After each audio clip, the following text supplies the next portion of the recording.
Hello दोस्तों, स्वागत है आपका मेरे यूट्यूब चैनल EBS स्टडी के अंदर। और आज हम पढ़ेंगे शिवरमन की कहानी के बारे में।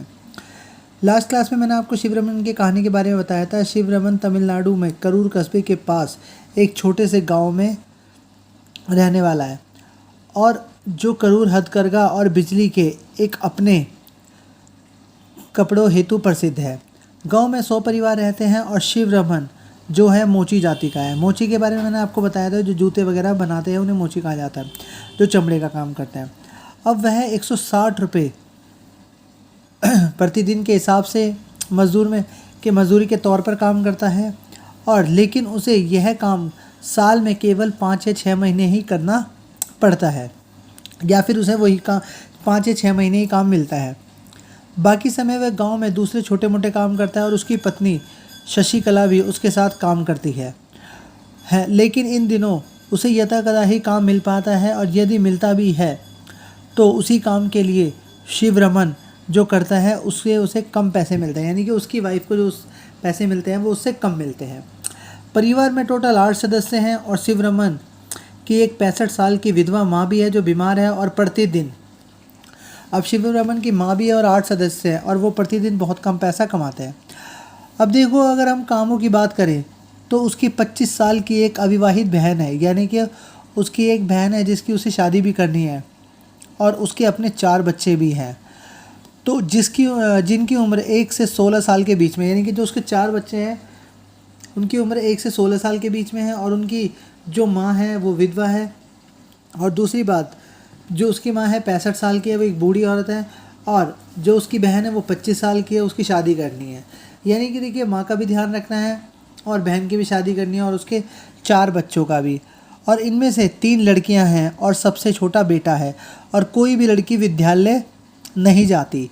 तो अब आप जानते हो शिक्षा का अभाव कितना बुरा होता है, और इनमें से कोई भी लड़की विद्यालय नहीं जाती। और विद्यालय जाए भी कैसे, क्योंकि आपको पता ही है कि बिना मनी के कोई भी एजुकेशन ले पाना बहुत मुश्किल है। तो इसलिए हमारे पास पैसा होना भी ज़रूरी है। लड़कियां हेतु विद्यालय की पुस्तकें और अन्य खरीदना उनके लिए विलासिता है, यानी कि उनके लिए विद्यालय जाना और पुस्तकें खरीदना बहुत मुश्किल है। उसके अलावा अगर हम देखें तो उसके वो हर चीज़ बस से बाहर है, और उनकी शादी भी उन्हें जल्दी करनी होगी। लेकिन वह अभी उनकी शिक्षा पर खर्च नहीं करना चाहता, क्योंकि उसकी शिक्षा के पर अगर वो खर्च करता है तो वो शादी नहीं कर पाएगा। तो उसकी माँ अब भी जीने की कोई इच्छा नहीं है और वह मृत्यु की प्रतीक्षा कर रही है। ऐसे जीवन जीना कौन चाहता है? उसकी माँ ये चाहती है कि वो बिल्कुल उसका जीने का मन नहीं है। उसकी बहन जो सबसे बड़ी लड़की घर की देखभाल करती है, तो शिवरमन अपने बेटे को बड़ा होने पर स्कूल भेजना चाहता है, और उसकी अविवाहित बहन और उसकी पत्नी के साथ नहीं बनती। शशिकला उसे एक बोझ समझती है, लेकिन शिवरमन पैसे की कमी के कारण उसके लिए योग्य वर नहीं ढूंढ पा रहा। यानी कि वो अपनी बहन के लिए भी कोई योग्य वर नहीं ढूंढ पा रहा। क्यों? क्योंकि सारा अभाव पैसे का है, क्योंकि बिना पैसे के हम जीवन में कुछ नहीं कर सकते। उसके परिवार को 2 जून की रोटी का प्रबंध करना मुश्किल हो रहा है, और शिवरमन केवल अपने बेटे के लिए कभी कभी ही दूध खरीद लेता है। अब आप देख सकते हो, एक परिवार में हमने पढ़ा 8 लोग हैं। 8 लोग में से एक बहन, एक माँ, एक वाइफ, 4 बच्चे। तो जीवन कितना कठिन है, और बिना आय के, बिना इनकम के शिवरमन को कितनी कठिनाइयों का सामना करना पड़ रहा था। तो देखिए, अब आज हम क्लास में पढ़ते हैं अंतर्राज्यीय असमानताएं। देखिए, अंतर्राज्यीय असमानता में क्या होता है। हमें अंतर्राज्यीय असमानता की बात करें तो देखिए, जो हमारा अंतर्राज्यीय असमानताएं होती है, देखो, भारत में गरीबी का एक पहलू आयाम है कि प्रत्येक राज्य में गरीबी के लोगों का अनुपात जो है एक जैसा नहीं है। हर राज्य में जो है अलग अलग गरीबों का अनुपात है। 1970 के 2 दशक में निर्धनता में कमी आई है, और गरीबी कम करने के कुछ अलग अलग कारण भी है। अगर हम बात करें तो 2011 से 12 में हम देखें तो जो निर्धनता का अनुपात है वो 22%, जो निर्धनता का अनुपात है वो क्या है, 22% है। पर अगर हम देखें तो 1970 में निर्धनता का अनुपात इससे ज़्यादा था। और उसके बाद अगर हम देखें तो 33, जैसे अगर हम देखें बिहार उड़ीसा में 33.7 और 32.6 है। तो देखिए दो सबसे जो निर्धन राज्य हैं तो वो हैं उड़ीसा और बिहार, जहाँ पे गरीबी का अनुपात काफ़ी ज़्यादा पाया जाता है। अगर हम बात करें केरल, महाराष्ट्र, आंध्र प्रदेश, तमिलनाडु, गुजरात, पश्चिम बंगाल में भी गरीबी में काफ़ी गिरावट आई है।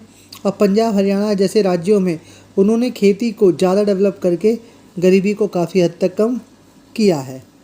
तो ये है गरीबी के कम। केरल ने मानव संसाधन पर सबसे ज़्यादा ध्यान दिया और पश्चिम बंगाल में भी जो उन्होंने ज़मीनों के काफ़ी सुधार करे, जिससे उनकी गरीबी में भी कमी आई है। और आंध्र प्रदेश और अगर हम तमिलनाडु की बात करें तो आंध्र प्रदेश और तमिलनाडु के अंदर भी अनाज का सार्वजनिक वितरण और इनमें सुधार करके गरीबी में काफ़ी ज़्यादा कमी आई है। अगर हम देखें तो वैश्विक निर्धनता की बात करें तो वैश्विक निर्धनता में देखिए हमारा क्या होता है। अलग अलग राष्ट्रों में आर्थिक निर्धनता के परिभाषा के अनुसार कम से कम $1.9 से कम जीवन निर्वाह करने वाले व्यक्ति को गरीबी का अंदर कहा गया है। यानी कि अगर हम देखें तो जो इंसान $1.9 से कम पर अपना जीवन जी रहा है तो वो एक तरीके से उसे गरीबी रेखा में रखा गया है वैश्विक के हिसाब से, यानी कि विश्व बैंक के हिसाब से। 1990 में 36% से गरीबी कम होकर 2015 में सिर्फ 10% रह गई है। और अगर हम बात करें तो इनका क्या कारण है? तेज़ी से उद्योगों की उन्नति होना, मानव संसाधन में ज़्यादा से ज़्यादा विकास होना, और चीन ने और दक्षिण एशिया के देशों ने भी गरीबी में काफ़ी ज़्यादा कमी आई है। 1981 में जो गरीबी थी 88.3% से घटकर अब 2008 में गरीबी 14.7% रह गई है और 2015 में 0.7% रह गई है। अगर हम बात करें कुछ एशियाई देश जैसे भारत, पाकिस्तान, श्रीलंका, नेपाल, बांग्लादेश, भूटान, इनमें भी गरीबी में काफ़ी गिरावट आई है और 2005 में 34% से यानी कि 34% से गरीबी गिरकर अब कितने परसेंट हो गई है? सिर्फ 16.2% रह गई है। उसके बाद अगर हम देखें तो 2005 में जो गरीबों की संख्या है उसमें काफ़ी कमी आई है। जो 2005 में 510 मिलियन थी, अब 2013 में 274 मिलियन हो गई है। ये एक तरीके से टेबल दी गई है, डाटा जो टेबल से कलेक्ट किया जाता है कि गरीबी का अनुपात कितना कितना है। अगर हम बात करें तो निर्धनता के कारण की, यानी कि गरीबी के कारण, अगर हम गरीबी के कारण की बात करें तो भारत में गरीबी के कई कारण हैं। भारत में गरीबी के बहुत सारे कारण हैं। जैसे अगर हम बात करें तो 1910 तक एक तरीके से विकास की धीमी दर 1980 के दशक तक जारी रही। ये उसके बाद रोजगार के अवसर तो घटे पर आमदनी की जो वृद्धि दर थी वो भी घट गई। इसके साथ साथ आबादी के बढ़ने से दोनों चीज़ों पर फ़र्क पड़ा। उसके बाद अगर हम देखें तो सिंचाई, हरित क्रांति के विस्तार होने से लोगों में कुछ रोज़गार की वृद्धि आई और कुछ भागों तक सीमित रहा। सार्वजनिक क्षेत्र और निजी क्षेत्र, सार्वजनिक क्षेत्र उन्हें कहते हैं जो सरकारी कामकाज होते हैं। निजी क्षेत्र का मतलब होता है जो हमारे प्राइवेट कामकाज होते हैं। दोनों क्षेत्रों ने रोज़गार के नए नए अवसर भी दिए, लेकिन ये रोज़गार तलाश करने वाले सभी लोगों को पर्याप्त नहीं हो सके। कहने का मतलब है कि सरकारी जॉब्स में भी जॉब निकली, प्राइवेट में भी अगर जॉब्स निकली, पर जो लोग इनको रोज़गार जिनको जॉब्स चाहिए थी, काफ़ी लोग ऐसे थे जिनको जॉब्स नहीं मिल पाई। और शहरों में नौकरी पाने में असफल लोगों ने अनेक काम शुरू कर दिए, जैसे रिक्शा चलाना, विक्रेता, घर के काम, घरेलू नौकर, ये सारे के सारे। और शहरों से बाहर झुग्गियों में रह रहे लोगों ने गरीबी की समस्याओं से बहुत परेशानियां भी उठाई। उसके बाद अगर हम देखें तो जो गरीबी है, उच्च गरीबी दर एक विशेष आय असमानता रही है। यानी कि जो गरीबी का सबसे ज़्यादा मेन कारण रहा है वो रही है आय, यानी कि इनकम।